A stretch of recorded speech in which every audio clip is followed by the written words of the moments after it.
Dear students, in today's video we are going to discuss about the chromatography for class 12.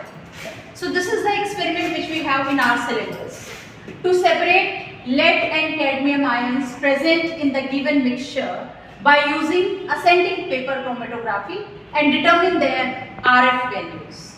Now it may be that in place of lead and cadmium we may have some other cations, maybe cobalt or nickel, or maybe copper or lead, etc., etc. So it may be the cations is a mixture of two cations. That is the major thing we need to understand, and we are going to separate the two cations by using chromatography. Which chromatography? That is paper chromatography. Paper chromatography, for that we understand that we require a chromatography paper. So this is the chromatography paper. It is nothing, it's a filter paper only with a specific pore size. This is also called as Whatman filter paper.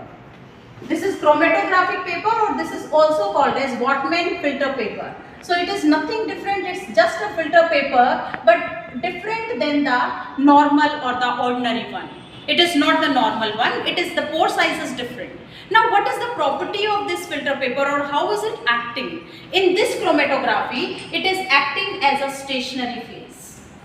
It is acting as a stationary phase. It will be absorbing the mixture on it. It will be holding the ions on its surface. So that is how it will be working. So how will we proceed for doing this experiment? This is the chromatography paper I have taken. Now I will cut it like this from the bottom, from one side. If you don't cut, then too it is fine, but if you cut, then the process is going to be slightly faster. So that is why I am doing it. So we will cut it in this shape. Now the next step is draw the reference line. Draw the reference line just almost 2 centimeters above the base. So I am drawing the reference line. Please mind it. The reference line is to be drawn with the help of a pencil, nothing else. So we have done it. Now the next step is pour the drop of the mixture on it. Pour a fine drop of the mixture on it with the help of a capillary tube. With the help of a capillary tube, pour the fine drop of this mixture. So we are doing it. Here is the mixture with us. We are doing a fine drop here in the center. Now let it be dried. After a certain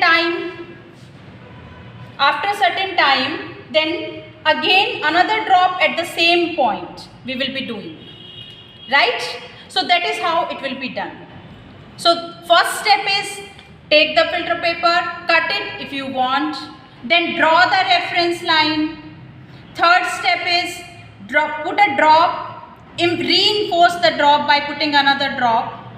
Then hang this filter paper in the mobile phase. So this is the gas jar we are taking. Here I have taken the solvent in it. You can see I have taken some solvent in it, which is acting as a mobile phase. Now I am suspending this filter paper with the help of the glass rod.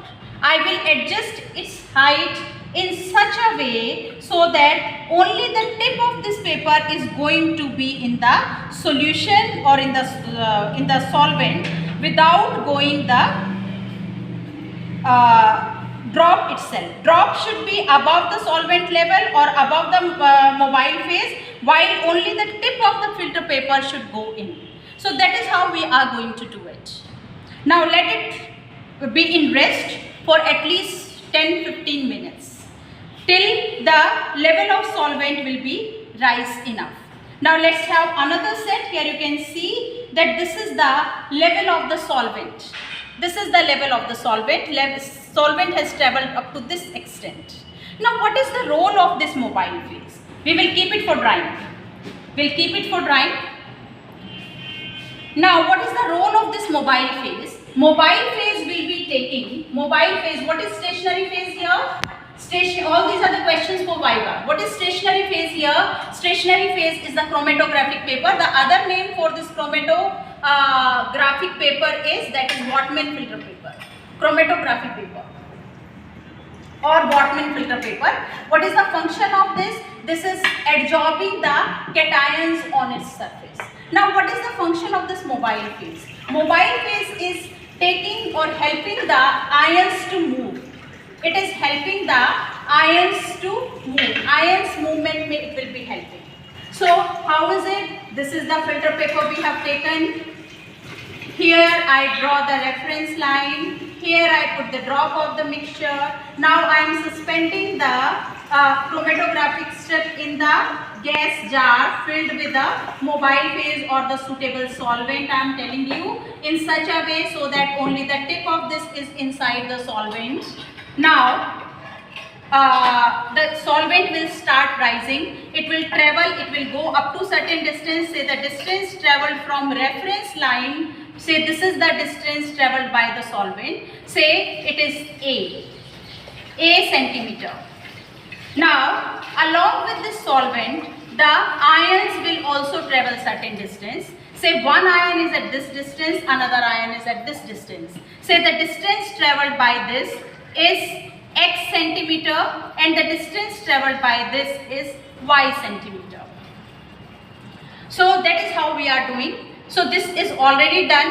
We kept the strip for drying after 10 minutes. Now we will see that is the strip dried.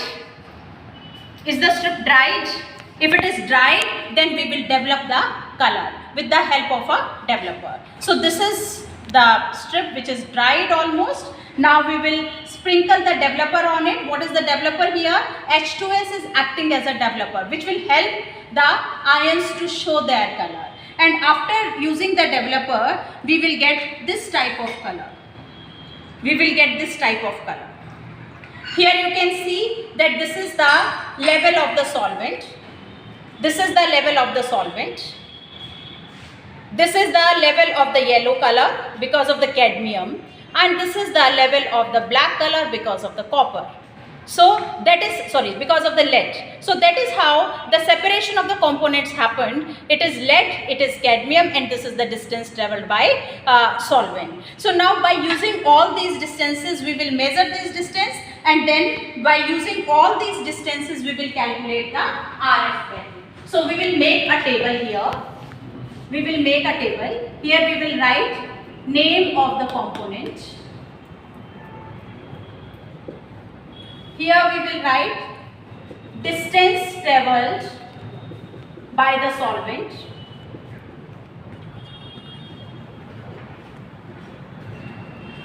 Here we will write distance traveled by the component.